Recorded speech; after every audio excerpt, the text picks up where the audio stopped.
Welcome to this self-guided tour of the Utah Inland Port.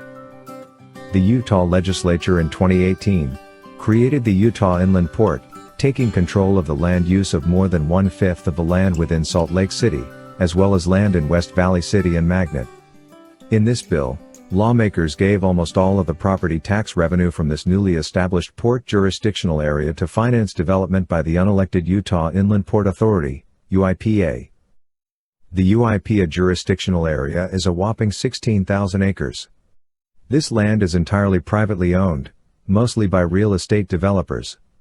We know of no other inland port in the U.S. that is built entirely on private property. This may make it more difficult for UIPA to enforce any of its promises that development within the port will utilize clean energy or be environmentally sustainable. The area north of I-80 that is targeted for most of the proposed new construction encroaches on a rich wildlife habitat of open uplands and wetlands bordering the Great Salt Lake. Within this roughly 6,000 undeveloped acreage, 152 million square feet of new warehouses are proposed to be built. Based on data from other inland ports, these warehouses will generate an estimated 67,000 diesel truck trips per day and 147,000 car trips per day. This increase in traffic will inevitably degrade our air quality.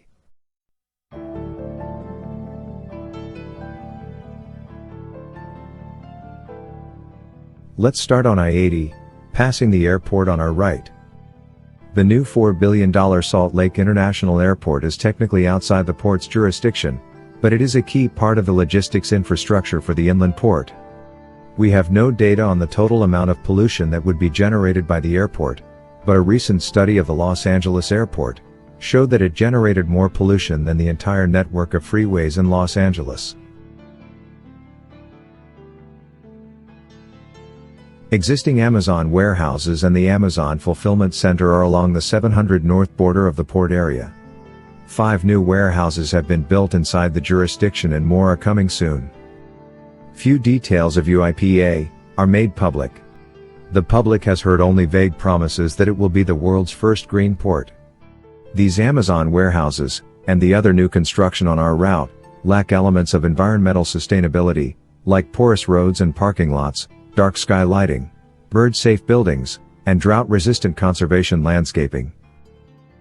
Turning south off of I-80 on 5600 West, you'll see the Stadler Rail Company. One of the first new, and few manufacturers in the port, Stadler manufactures both electric and diesel trains. Stadler intends to expand its operations onto 63 acres, just to the south of its headquarters. Stadler has no plans to use sustainable building practices as they expand.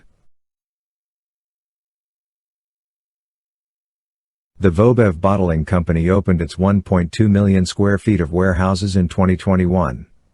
Their application to Salt Lake City Public Utilities failed to project their water use. Vobev is using almost 2 million gallons of water per day.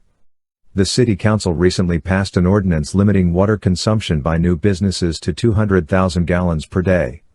1/10 that of Vobev. The Union Pacific Intermodal Facility was built by Union Pacific on 260 acres. 53-foot shipping containers are lifted from trains to trucks, or from trucks to trains, using outdated dirty diesel equipment. Union Pacific has plans to expand its operation in this area. The Utah Inland Port Authority has agreed to construct a new transloading facility in the area immediately south of the Union Pacific rail site. The facility intends to repackage and consolidate containers for loading onto trucks in order to reduce shipping costs, though it is unclear if that will prove successful. UIPA sold $150 million in bonds in December of 2021 to pay for this transloading facility and for other projects. Bonds are to be repaid by property tax revenues from the UIPA jurisdictional area. No planning documents or specifics are publicly available. Let's pause here on 5600 West. Look to the south. And look to the west. The inland port jurisdiction continues farther than the eye can see in both directions. It extends beyond 2100 south, and west to 8000 west. Most of the area has been built up with warehouses, manufacturing and commercial businesses, and residences. The property tax differential from these properties is the core mechanism for the UIPA long-term financing. Returning to I-80, heading west. This 743-acre section is undistinguishable in the wetlands, but it is the first segment you see along I-80. This is the former Salt Lake City landfill.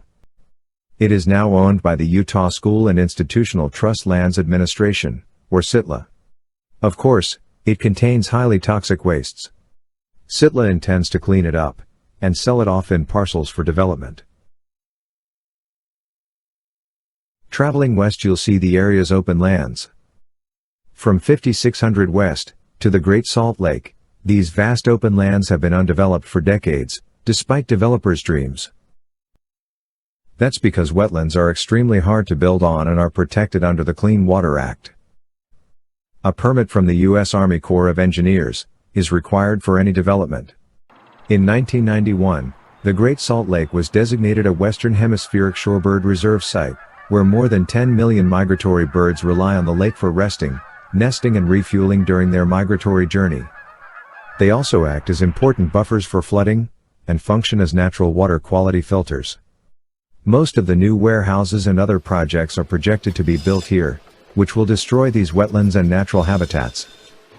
Now, we want to point out a few landmarks that we are not visiting, but that you can see on the map.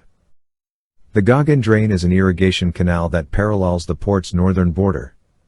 It brings fresh water from the Jordan River directly into wetlands and to the Great Salt Lake. But, storm water runoff carrying the residues of oil, tar, gasoline, and trash flowing off asphalt parking lots and streets in the port may bring that polluted water into the Goggin Drain and the Great Salt Lake wetlands. The Great Salt Lake is less than 1/2 mile from the port jurisdictional boundary. Because water levels of the lake have been declining due to climate change, megadrought conditions, and upstream diversions since statehood, the exposed lake bed is contributing fine dust particles to the air which blows toward the residential areas along the Wasatch Front. This dust can include arsenic, heavy metals, fertilizers, pesticides and other pollutants that can harm human health. 25 elementary and middle schools are just outside the port jurisdictional area, to the east and south. They will be the first victims of new port development. These schools currently serve predominantly low-income and minority neighborhoods. Because of existing truck traffic, oil refineries, mining, and the airport, these schools have already seen a documented and dramatic increase in asthma, autism, birth defects, learning disabilities, and poor performance. This makes the West Side a leading example of environmental injustice. We hope this tour has given you a better understanding of why expansion of the inland port and its negative impacts on our health, on the Great Salt Lake, and on taxpayers, is not a development that our strong economy, or the growing population of Utah, needs.